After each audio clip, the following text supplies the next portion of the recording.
really hate how like I went to wipe the lens of my little phone here and now we're just like straight so zoomed in.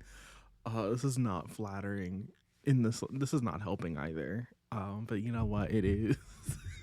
What it is, besties. It is almost 1 o'clock in the morning. It's like midnight 45, I want to say, as I'm filming this. It's midnight 53. It might as well be 1 o'clock in the morning. Um, I think I'm about halfway through The Dark Hours by Michael Connelly at this point. And even though this series is described as Ballard and Bosch, it is definitely slowly. Um, mm, it's interesting because on the cover of these books it says a Ballard and Bosch novel, but when like you're scrolling through Libby, it's just the Renee Ballard series, and I think even on Goodreads they're categorized as the Renee Ballard series, and I think even on the Michael Connelly website, maybe that's kind of a stretch, but anyway, this is still like a sort of a duet narration, and so Titus Welliver as Bosch is jumping in every so often. But in the last book we read, which was The Night Fire, that was the last Ballard and Bosch book. It was not 50-50. It was probably something closer to like 70-30.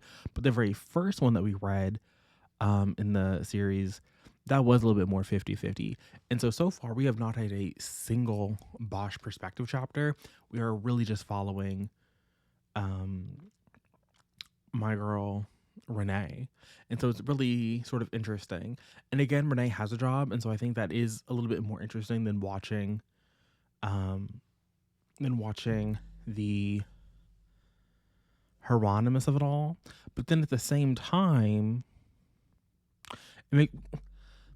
I was gonna say, but then we were getting Hieronymus in the Mickey Holler books, but that's not necessarily true. We definitely got him in Resurrection Walk, and maybe the Law of Innocence, for sure the Law of Innocence, but I'm not really sure about Resurrection Walk.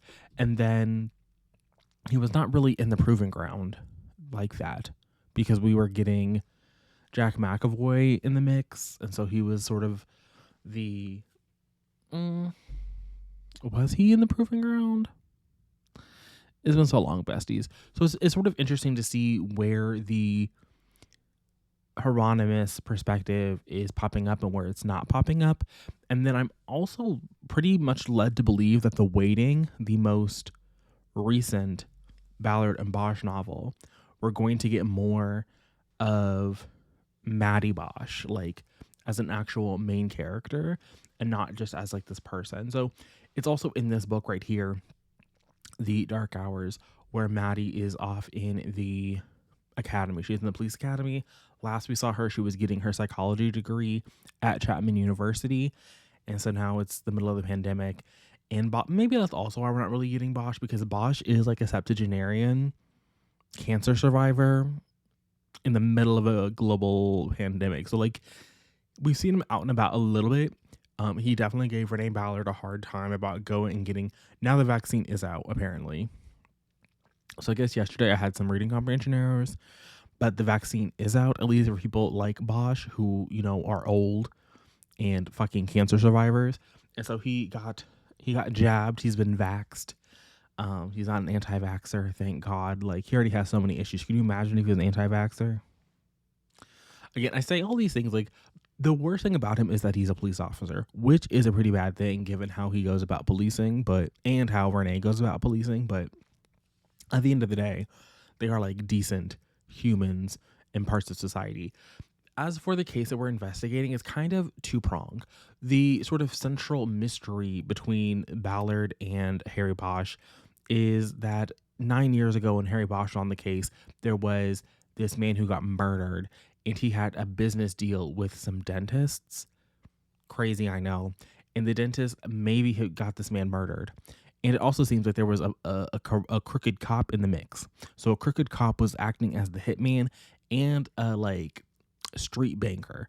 So he had money some kind of way and was loaning it out to people. And again, well, I guess he was a street hitman. That's where he got the fucking money.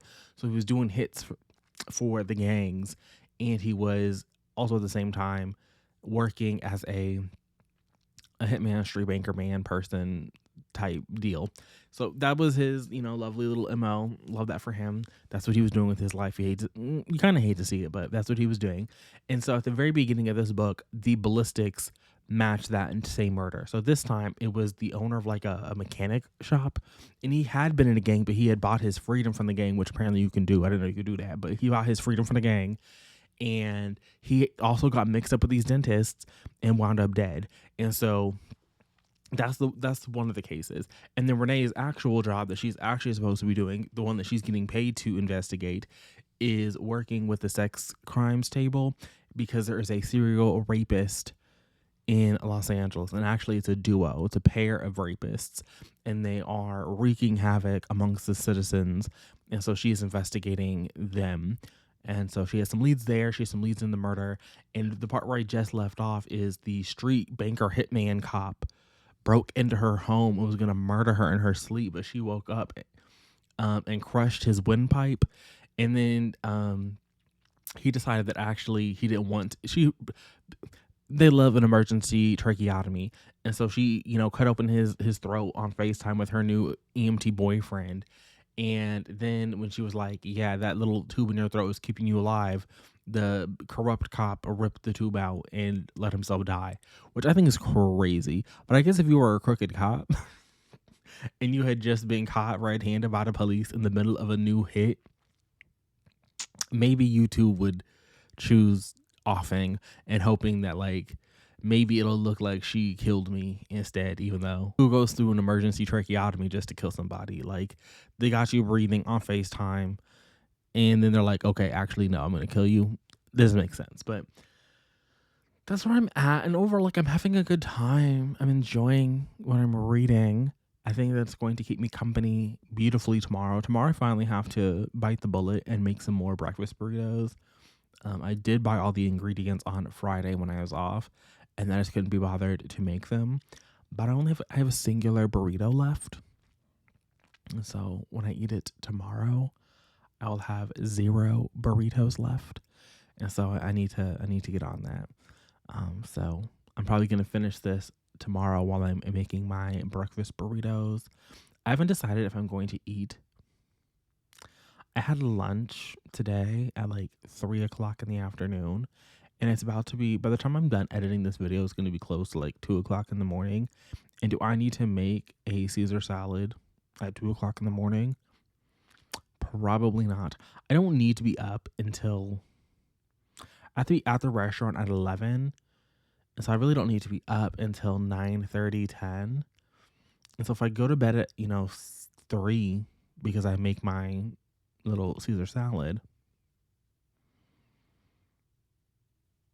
I don't know, much to think about. But for now, I'm going to go ahead and wrap this one up here. I'll see you guys tomorrow, or really later today at a more reasonable hour. But until then, and until next time, stay safe, stay hydrated. Bye.